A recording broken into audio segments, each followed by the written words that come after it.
Hi students, तो आज के क्लास में जैसे आप टॉपिक देख पा रहे हो कि ये बैलेंस शीट है, तो आज के क्लास में ना हम यही टॉपिक को कवर करेंगे कि बैलेंस शीट होती क्या है। फाइनल अकाउंट का एक पार्ट है ना, हम सब जानते हैं फाइनल अकाउंट्स में, तो बैलेंस शीट भी फाइनल अकाउंट का एक छोटा सा पार्ट है। छोटा नहीं है, थोड़ा बड़ा है, लेकिन स्टूडेंट्स को कन्फ्यूजन्स बहुत ज़्यादा होता है कि इसमें सबसे बड़ी चीज़ें आती हैं कि how assets is equal to liability, और you can say how liability is equal to asset.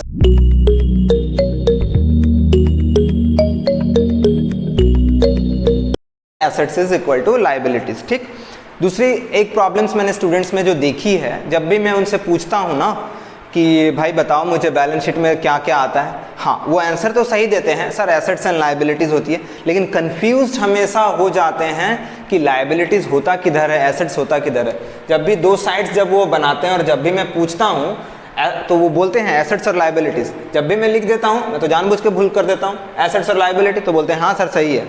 क्यों? क्योंकि हम बोलते ही हैं एसेट्स और लाइबिलिटी, एसेट्स और लाइबिलिटी। भैया अगर हम बोलेंगे सही तो लिखेंगे सही, बोलते गलत हैं इसलिए लिखते भी सही गलत हैं।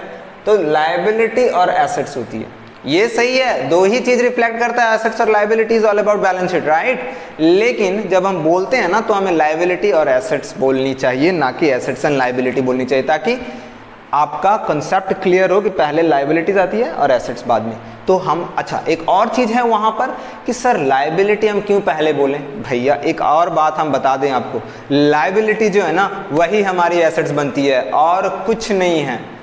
लाइबिलिटीज एसेट्स बनता है कैसे सर, क्या बात कर रहे हो लाइबिलिटी? चलो वही देखते हैं, क्योंकि हमें कंसेप्ट बहुत ज्यादा जरूरी है। लेट्स सी, हम सबसे पहले क्या लिखते हैं लाइबिलिटीज में, हमें सब पता है कैपिटल, आपको भी पता है, हम सबको पता है। लाइबिलिटी में लिखते हैं कैपिटल से शुरुआत होती है, और कैपिटल होता क्या है? कैपिटल होता है जो पैसा बिजनेस में, बिजनेस के ऑनर के द्वारा जो लगाया गया पैसा है बिजनेस में, वही कैपिटल है। कुछ लोग तो कैपिटल को ही एसेट बना देते हैं। लो ये तो पूरी गलत है ना भाई, एसेट्स बना देते हैं। बहुत सारे स्टूडेंट्स बोलते हैं कैपिटल एसेट्स है सर, कैसे एसेट्स हो गई, कैसे एसेट्स होगी वो तो लाइबिलिटीज है भाई। बिजनेस के ऑनर और बिजनेस दोनों अलग अलग होते हैं, दोनों एक नहीं होते। खैर वो अलग कंसेप्ट है, उसके ऊपर भी मैं वीडियोस बना दूंगा, बट ये जानो कि कैपिटल को हम लाइबिलिटीज में लिखते हैं। लेट सपोज हमने लिख दिया अपना कैपिटल 1 लाख रुपए, ठीक है, हाँ सर समझ में आया। लेकिन आप सोचो कि कैपिटल जो आपने लिखा है या फिर कैपिटल जो पैसा लगाया है, कैसे लगाया होगा? इन द फॉर्म ऑफ, वो बैंडल जो है वो जाके रख दिया होगा 4 दीवारों के अंदर? नहीं नहीं नहीं नहीं, आप इसी पैसा से बिजनेस में लगा रहे हो ना, तो इन द फॉर्म ऑफ शायद आप फर्नीचर लेकर आओ, है ना, आप मशीनरी लेके आओ, है ना, आप कुछ पैसा बैंक में भी रख दो। लेट सपोज कि आपने फर्नीचर्स खरीदा था 20,000 का, है ना, आपने फर्नीचर्स खरीद लिया 60,000 का, हाँ अच्छा। और हमारा बैंक में भी, बैंक ये कौन सा बैंक है? ये हम, मेरा और आपका सेविंग अकाउंट्स नहीं है, ये करंट अकाउंट है, ठीक है। बिजनेस के नाम पे अलग से जो अकाउंट बनते हैं that is so called current account. तो ये करंट अकाउंट वो बैंक अकाउंट है। तो यहाँ पर भी हमने बैंक में रख दिया, अब हो गया ना 1 लाख रुपए, 60-40। अच्छा और थोड़ा डिटेल्स में समझते हैं। देखो आप अगर कोई भी बिजनेस को स्टार्ट करते हो, तो बिजनेस स्टार्ट करते हो या तो बिजनेस चलेगा कैसे भाई? दो चीज से चलेगी, हम उसमें या तो परचेज करेंगे या तो सेल करेंगे, यही तो करेंगे। बिजनेस रन कैसे करता है? सामान खरीद के लाते हैं, सामान बेचते हैं, सामान खरीद के लाते हैं, सामान बेचते हैं, इजंट इट राइट? तो जब हमने सामान खरीद के लाए, लेट सपोज कि हमने 50,000 का सामान खरीद के ला रहे हैं, तो सेल कितना में करेंगे? ऑब्वियस सी बात है, 50,000 में सामान खरीद के 50,000 में तो नहीं बेचोगे, है ना, 80,000 में आप बेचोगे। अब यहाँ पे 50,000 में खरीद के लाएं, लेट सपोज कि हमने बाकी में खरीद के लाएं, यही होता है। वो बोलते हैं ना मछली के तेल से ही मछली को फ्राई कर लेना, मुझे नहीं पता ठीक से, लेकिन ऐसे ही कुछ बोलते हैं, ठीक है। तो 50,000 का हमने जो बाकी में सामान खरीद के लाए, उसी से हम वो 50,000 से ज़्यादा जनरेट करेंगे और उसी को धार हम मार देंगे। ऐसे ही चलता है बिजनेस, समझ में आया? 50,000 का सामान हम क्रेडिट में ले आ रहे हैं बाकी में, तो हम यहाँ पे क्रेडिटर लिख दिए, है ना। कितना का सामान लाए? 50,000 का, देखो लिख दिया 50,000, हो गया इधर 1.5 लाख, सर इधर तो 1 लाख हो रहा है। अच्छा ठीक है, सामान ला रहे हैं, that is so called stock. हम सब जानते हैं stock is a current asset, तो हम लिख दिया यहाँ पे स्टॉक 50,000। अच्छा बात समझ में आई? मजा आया? देखो ना कैसे काम नहीं करेगा, ये इक्वल क्यों नहीं होगा, assets is equal to liability और liability is equal to assets, होगा ही ना। क्रेडिटर हम 50,000 का सामान लेकर आए, हमारा क्रेडिटर जनरेट हो गया, 50,000 देना है, लेकिन 50,000 तो देना है, लेकिन सामान जो लेके वो सामान का क्या, वो तो गोडाउन में रखा, that is so called stock, 50,000 generate हो गया। अब बात है कि भैया स्टॉक ही रखोगे या बेचोगे, नहीं, चलो हम स्टॉक को मान लो बेचते हैं, यही जो स्टॉक है इसको हम सोल्ड आउट करते हैं, हम सेल करते हैं, ठीक है। अगर हम सेल कर रहे हैं तो सेल दो तरह से हो सकता है ना, उस स्टॉक को, ये जो स्टॉक हम लेकर आए यहाँ पे, हमें थोड़ा सा आर्ट पसंद है, ठीक है, तो स्टॉक जो हम लेकर आए ना, तो इस स्टॉक को हम सेल कर देंगे। अच्छा सेल कैसे करेंगे सर, हमेशा तो ऐसा नहीं, कुछ लोग लिख के रखते हैं कि आज नगद कल उधारी, ऐसे कुछ लिखते हैं ना, नो क्रेडिट टुडे, ऐसा कुछ लिखा रहता है। भाई ऐसे नहीं होता बिजनेस, तब तो कस्टमर्स आएंगे ही नहीं, आपको बाकी में भी बेचना पड़ता है।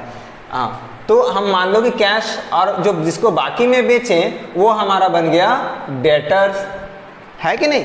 अब इस 50,000 के स्टॉक में से मान लो कि हमारा 10,000 का स्टॉक बचा और 40,000 का सेल हो गया, तो 40,000 का जो सेल हो गया, लेट सपोज कि हमारा कैश सेल हो गया है 80,000, ठीक है, 50,000 का ये बना लेते हैं, चलो कि कैश हमारा सेल हो गया है 40,000, लेट सपोज 40,000 का हमारा कैश सेल हुआ। अच्छा, और हमारा रह गया 20,000 डेटर, 60,000, राइट। अब देखो ना, तो यहाँ पे हम लिख देते हैं कैश हमारी हो गई 40,000, है ना, और हमारा डेटर बन गया, डेटर्स हमारी बन गई 20,000 की। अच्छा, अब देखो तो जरा कितना हो रहा है, इधर तो 1.5 लाख रिफ्लेक्ट हो ही रहा है, इधर कितना रिफ्लेक्ट होने लगा भैया, इधर हमारा बच गया 61 लाख और इधर हमारा 40, 60, 70,000। अच्छा 10,000 का अभी भी बाकी है, हो सकता है सेल करेंगे आगे, तो 10,000 का सामान बचा हुआ है ना स्टॉक में, तो उसको भी बेचेंगे। खैर इधर हो गया हमारा 1,70,000 और इधर आ गया हमारा 1.5 लाख रुपए। सर अभी तो मिल नहीं रहा है, हाँ तो मिलेगा कैसे, नेट प्रॉफिट हुई ना हमारी 20,000, यहाँ पे जो आ रहा है देखो ना, 50,000 का सामान को अभी तक अपने 40,000 का सामान बेचा है, 10,000 स्टॉक के है ना, और उसी जो 40,000 को बेचा उसमें से हमने 60,000 मतलब यानी कि 20,000 की हमने प्रॉफिट जनरेट की। तो वो जो 20,000 की हमारी प्रॉफिट हमने जनरेट की वो हमारा हो गया नेट प्रॉफिट। नेट प्रॉफिट हम लिखते हैं ना, कैपिटल में हमेशा ऐड करते हैं वो 20,000, देख रहे हो आप, लो हो गया हमारा।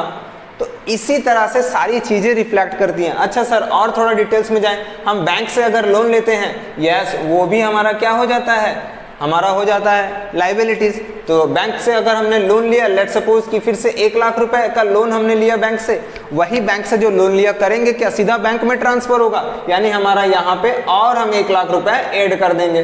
तो इस तरह से देखो लाइबिलिटीज जहां जहां रिफ्लेक्ट करेगी ना, वहीं वहीं हमारी एसेट्स भी जनरेट होगी। तो इस तरह से पूरी कंसेप्ट और भी वीडियो जानने के लिए इस तरह के हमारे चैनल को जरूर सब्सक्राइब करें, और हाँ जितना हो सके शेयर्स करें, क्योंकि बहुत सारे बच्चों को ये डाउट्स होता है कि बैलेंस शीट काम कैसे करता है। भाई याद मत करना ये चीज़ यहाँ डेप्रिसिएशन यहाँ पे माइनस करो, ऐसे मत करो। मैं तो ये बेसिक कंसेप्ट दे रहा हूँ, पूरा कंसेप्ट मैं लाऊंगा। अगर आप लोगों को पूरी कंसेप्ट वाइज पढ़ोगे तो कभी भी लाइफ में दिक्कत नहीं आएंगी। और इस तरह की जानकारी वीडियोस के लिए like share and subscribe please करें, क्योंकि आपके लाइक शेयर एंड सब्सक्राइब से ही मुझे थोड़ी सी मोटिवेशन मिलता है और इस तरह के वीडियोज़ बनाने के लिए। तो प्लीज़, थैंक यू।